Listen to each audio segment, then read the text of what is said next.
What's going on, guys? Josh from soccerreviewsforyou.com, and welcome to 5 Random Boots. Out of the 1,000 plus pairs of soccer cleats that I have in my own personal collection, I've pulled out 5 random pairs that we're going to take a closer look at. If you guys end up enjoying the video and want this to turn into a series on the channel, don't forget to support this one with a like. And if you're new here watching for the first time, don't forget to hit that subscribe button along with the little bell notification for daily videos on all the latest and greatest soccer gear. With all of that said, let's get right into it. The Fast Forward Pack 06M Nike Mercurial Vapor 9. These came out in 2014, this being one of several in an entire pack of Nike Mercurial Vapor 9s featuring classic Mercurial colorways from over the years. This representing the 2006 Nike Mercurial Vapor 3 in the R9 Brazilian themed colorway. This, of course, being kind of a remixed variation of that, in that you have more of a neon green versus a darker green, which we had on the original. And you can see it does feature that Vapor 3 graphic where it's a solid color at the heel, and then it transitions by way of this dot pattern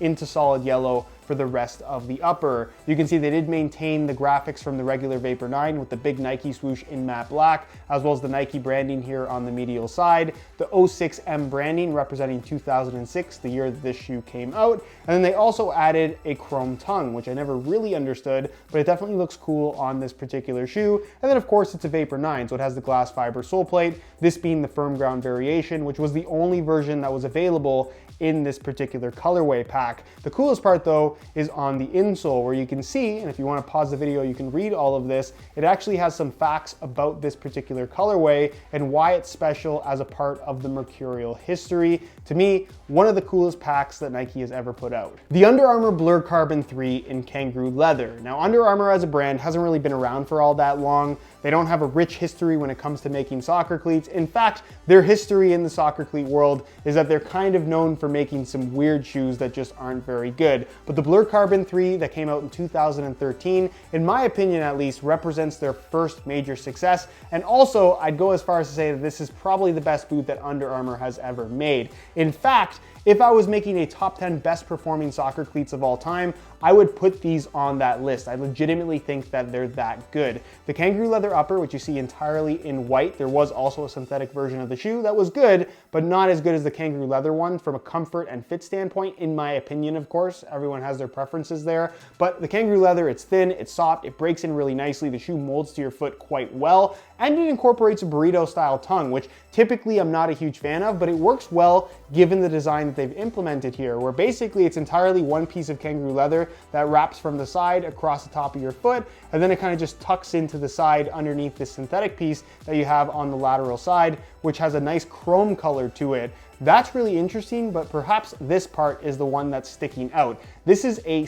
carbon fiber blade that is there to stabilize the lateral side of the upper, with the logic being that when you push off to make a hard cut, that you want this side of the upper to basically not move. You want it to be as structured and as solid as possible, because if you're pushing off and it's stretching in any way at all, you're losing out on responsiveness. It's not reacting the instantaneous moment that you react, and that is exactly what this does. This is arguably the most responsive, or at least one of the most responsive soccer cleats of all time. You would think that this carbon fiber, which is mostly plastic blade on the side of the shoe, would get in the way. Honestly, you never ever feel it when you're wearing the shoes, and it's remarkably comfortable as well. You'd think it'd be a pressure point. I really never had any issues with discomfort with this shoe at all. It's actually one of the more comfortable shoes that I think I've ever worn. A lot of that can be attributed to the 4D foam insole that you find on the inside of the shoe. That it's really a shame that Under Armour does not use this same insole anymore, because this is legitimately very good in terms of providing almost running shoe-like underfoot cushioning. It's got a low cut, which is very, very low at the sides, and you'll notice this kind of V-shape to the cut itself, which we saw introduced years later from Adidas with their Nemesis model. This is kind of the original way, or the original shoe that featured that kind of a cut though. At least that's what I instantly thought when I saw the Nemesis design for the first time. And then the sole plate is made out of a flexible P-back in the forefoot, and then more carbon fiber stabilizing the heel and midfoot area. Very cool, very futuristic design. And like I said, legitimately one of the best performing boots that I think I've ever worn. The Puma King 2 in the pre-release camo colorway, limited to only 575 pairs worldwide. Now these came out back in 2014 and could essentially be summed up as Puma's last go at reviving the Puma King name. definitely the most recognizable name within soccer cleats in the PUMA brand. It's like Adidas, what they have with the Copa Mundial. So they really wanted the PUMA King to kind of stick around and be that line that kind of stays around forever, just because it does have that brand recognition.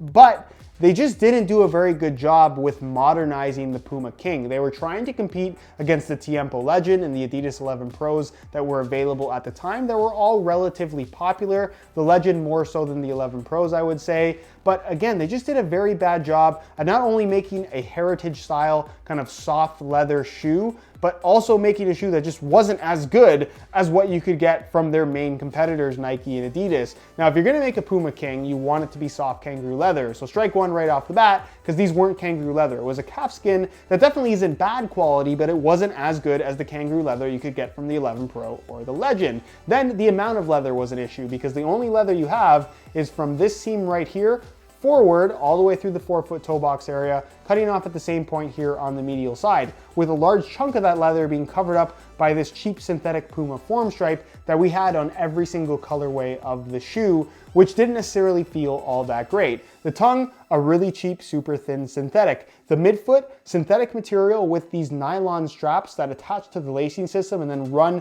directly into the sole. They're relatively wide, and when you tie the laces tight, it's very, very restrictive around the midfoot, which a lot of people, including myself, found it to be very uncomfortable. The shoe feels really, really stiff, which you wouldn't expect from a heritage style shoe. You want it to feel like soft leather. These did not have that sensation. And then from that black stripe back, it's all synthetic material as well. You have a large heel counter, which I personally really like. The shoe as a whole fit quite nicely, good heel lockdown, just uncomfortable through the midfoot because of this nylon strap system, which honestly isn't too far off from what you're gonna find right now from the current PUMA 118.1, although it's definitely improved on the newer models. And then the sole plate and stud pattern, again, nothing particularly groundbreaking, a stiffer sole plate for the most part, and the shoe just felt stiff and kind of bulky on your feet, which is why nobody bought them. It also wasn't necessarily the most attractive shoe to the eyes of a lot of people. I always thought it was kind of cool looking, but everyone has their own opinion on that. And this is one of those shoes that we got in a couple different colorways after this pre-release variation. None of them sold well at all, and the PUMA King pretty much died. Will PUMA bring it back someday? Probably.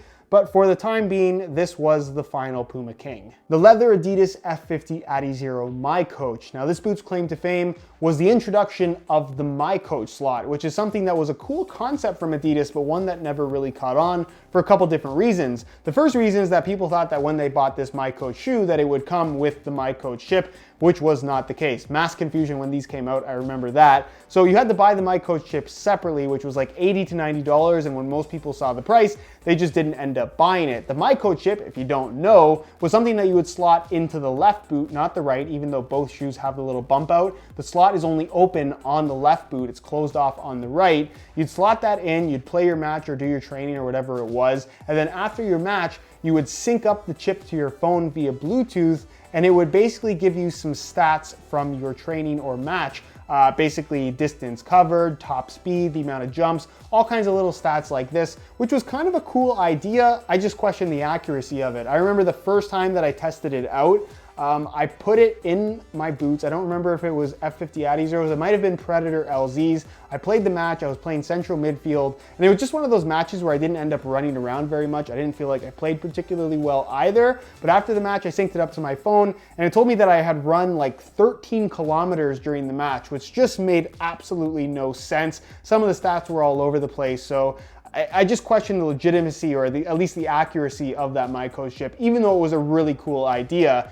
Anyways, this was the third variation of the very popular F50 ADIZERO that was introduced in 2010 that really caught on in popularity, mainly because of how light these things were. In a size 9 US, these guys weigh in at around 6 ounces or so, just as light, if not lighter, than anything currently available. Not just from Nike and Adidas, but pretty much anyone. These are extremely light. And of course, along with the miCoach Chip Edition or the miCoach slot edition, we saw a redesign to the sprint frame for the first time, where they introduced this kind of more angular look, where now they've kind of gone back to the more rounded look that we originally saw in 2010, like we have right now on the X line. The stud pattern layout is pretty much the same as what we have right now from the Adidas brand. That hasn't really changed in basically 8 years, which is kind of shocking. It's the exact same layout, just some variations to the stud tips. And then as far as the upper is concerned, this, in my opinion, from an aesthetic standpoint, is probably the least attractive of the several F50 ADIZERO variations that we got. I just don't like the outline color all the way around the edges of the shoe. Some people really like it though. I like this colorway. It kind of reminds me of Spider-Man.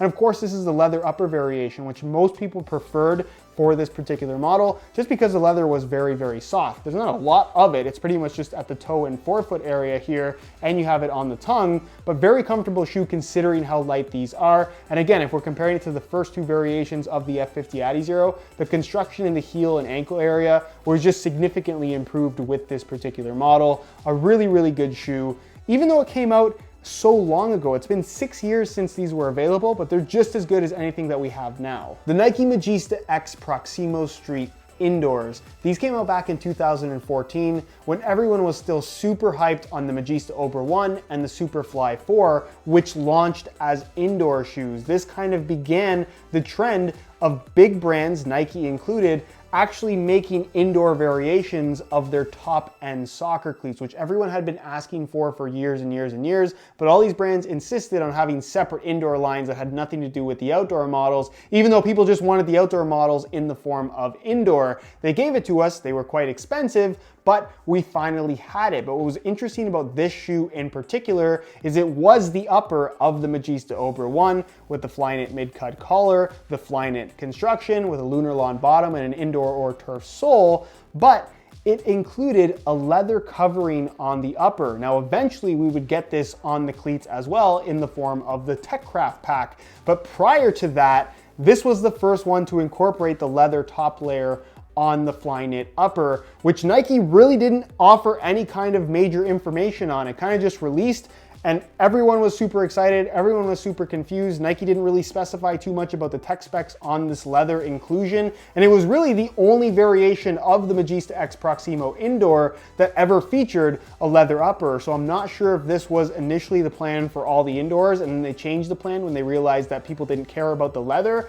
But it was something that was really, really strange. It was never properly explained by Nike, but the end result was a really cool indoor shoe. I love the look of these with the black and the reflective elements throughout the entire upper. You can see across the back here, there's like a pattern happening. That's all reflective and it's very, very reflective, super noticeable when you have a little bit of light shining and it's not perfectly lit in the room. The collar, again, something that everybody really likes. The Magista Obra 1 is just a very cool looking shoe in general. And then the all white bottom, while that would be very difficult to keep clean, again, it kind of just made for a very clean look to the shoe. And again, the introduction of the indoor Magista Obra 1. And that concludes this episode of 5 Random Boots. If you guys did enjoy the video, please support it with a like. It helps me out tremendously. And let me know your feedback on this series. Is this something that you'd like to see continue on the channel? Yes or no? Let me know down below in the comments. Or if you have any questions at all, leave that down below and I'll do my best to get an answer out to you as soon as I possibly can. Subscribe if you haven't already for daily videos on all the latest and greatest soccer gear. You can find all my social media information linked down below in the description as well. Other than that, guys, hope you enjoyed the video. As always, thanks for watching.